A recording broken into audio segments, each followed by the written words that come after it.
ওইখানে 13 জন ডাক্তারে ভোট বইসা তারপরে তারা আমাদের মানে থেরাপি দিলে যে উপকারটা হবে তার দিকে ক্ষতি হবে দোষ চিন্তা করলাম যে এইভাবে বছর বছর যদি অপারেশন করে তাহলে তো আর্থিক দিক দিয়েও সমস্যা আর রোগীও তো আর কয়বার অপারেশন করা সম্ভব পরে এর মধ্যে আমি যেমন এই যে আপনার এখানকার ওই মোবাইলে একবার দেখছি যোগাযোগ করে এইখানে একবার আসছি 6 মাস ওষুধ খাওয়া শেষ হয়েছে এই যে গত জ্ঞান পরীক্ষা করছি আলট্রাসাউন্ড করছি ওটার এই নেই আর এই মাসটা মানে ফ্রিজে পাওয়া যায় নরমাল রিপোর্ট আছে।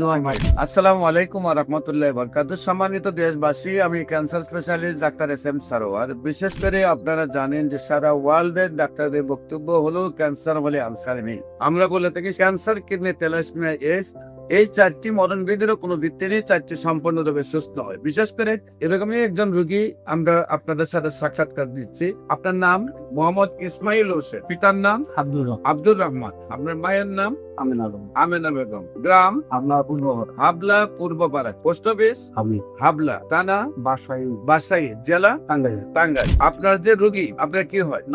নাতিন। আপনার নাতিনের কি হয়েছিল? আমার নাতিনের সর্বপ্রথম 1.5 বছর আগে মানে জ্বর আসে আর কি। জ্বর আসে চিকিৎসা করলাম গ্রামের ডাক্তারতে, 9.5 টাঙ্গাইল টাউনের হাসপাতালে ক্লিনিকের ডাক্তার যে 8-10 জন ডাক্তার দিয়ে 8-10টা ক্লিনিকে মানে জ্বরের চিকিৎসা মানে জ্বর আসে, আপনার জ্বর কোনোভাবে যায় না। অলরেডি 8-10 জন ডাক্তার দেখাইছেন, কোনোভাবে জ্বর যায় না। তারপর আপনি কি করলেন? এইভাবে 4 মাস শুধু জ্বরেই করছে। তারপরে শুকিয়ে মনে করেন রক্ত কমে গেছে, রক্ত উঠছে।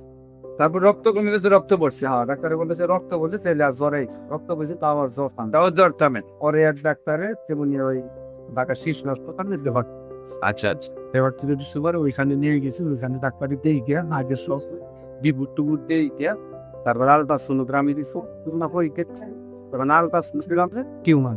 পরে ওইটা ওই শিশু হাসপাতালে অপারেশন করছি। অপারেশন করার পরে অপারেশন করে সবটুকু ডেড করা হচ্ছিল না, এটা নারী ঢুকে এনেছে ফের করা।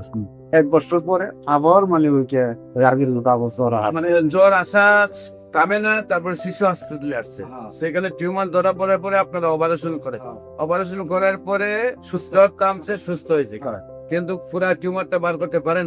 আবার 1 বছর পরে আবার জ্বর আবার তারপরে আবার শিশু হসপিটাল আসছেন। আচ্ছা, আসার পরে আবার ওইখানে ওই আলট্রাসোনোগ্রাম করছে মানে আবার বাড়তেছে, আবার দেখা যায় টিউমারটা আছে। তারপর তারা কি সিদ্ধান্ত দিল? যে এটা থেরাপি দিতে হবে। ওই আপনি মহাখালী ক্যান্সার হাসপাতাল যে আপনার এটা এই মুহূর্তে চিকিৎসা সম্ভব না, আমরা থেরাপি দিয়ে মহাখালী ক্যান্সার হসপিটালে চলে যান। তারপর সেখানে গেছেন, ওইখানে গেছি মানে ওইখানে পাঠাইছি ওইটা কিভাবে দিতে হবে, কত মাত্রায় দিতে হবে এটা মানে লিখিত আনা হবে। আচ্ছা আচ্ছা। ওইখানে 13 জন ডাক্তারে ভোট বইসা তারপরে তারা আমাদের মানে থেরাপি দিলে যে উপকারটা হবে তার দিকে ক্ষতি হবে দোষ। সেখানে 13 জন ডাক্তারের বোর্ড বসে দেখছেন, যে কাছে তারা বলছে যে থেরাপিদের উপকার আছে, ক্ষতি বেশি হবে। তখন আপনারা কি সিদ্ধান্ত দিল? ওনারাই বলে দিছে যে আবার আপনারা অপারেশন, আবার আপনারা ওই শিশু হসপিটালে অপারেশন করেন। হ্যাঁ, এটা বলে দিছে। পরে আমরা চিন্তা করলাম, ব্যক্তি গেছি, ব্যক্তিরা চিন্তা করলাম যে এইভাবে বছর বছর যদি অপারেশন করে তাহলে তো আর্থিক দিক দিয়েও সমস্যা আর রোগীও তো আর কয়বার অপারেশন করা সম্ভব। পরে এর মধ্যে আমি যেমন এই যে আপনার এখানকার ওই মোবাইলে একবার দেখছি, তারপরে মনে করেন যে ওই 1 দিনের মধ্যে আমি এখানে যোগাযোগ করে এইখানে একবার আসছি। এসে প্রথম পারিশ দিয়ে নিয়ে গেছি। নিয়ে যাওয়ার পরে 6 মাস ওষুধ খাওয়া শেষ হয়েছে। এই যে গত জ্ঞান পরীক্ষা করছি আলট্রাসাউন্ড করছি ওটার এই নেই আর এই মাসটা মানে ফ্রিজে পাওয়া যায়। নরমাল রিপোর্ট আছে। এই রিপোর্টে আসছে যে সম্পূর্ণভাবে ভালো নাকি?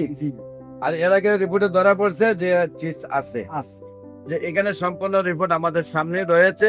সম্মানিত দেশবাসী, বিশেষ করে ওনার 1 বছর আগে একবার টিউমারটা হয়েছে, সেটা অপারেশন করতে হচ্ছে। আবার 1 বছর পরে টিউমারটা হয়েছে, তখন ডাক্তাররা বলছেন যে অপারেশন হবে না, কেমন লাগবে। তারপর 13 জনের ডাক্তার বুট বসে বলছেন যে কেমন হবে না, তাকে অপারেশন করতে হবে।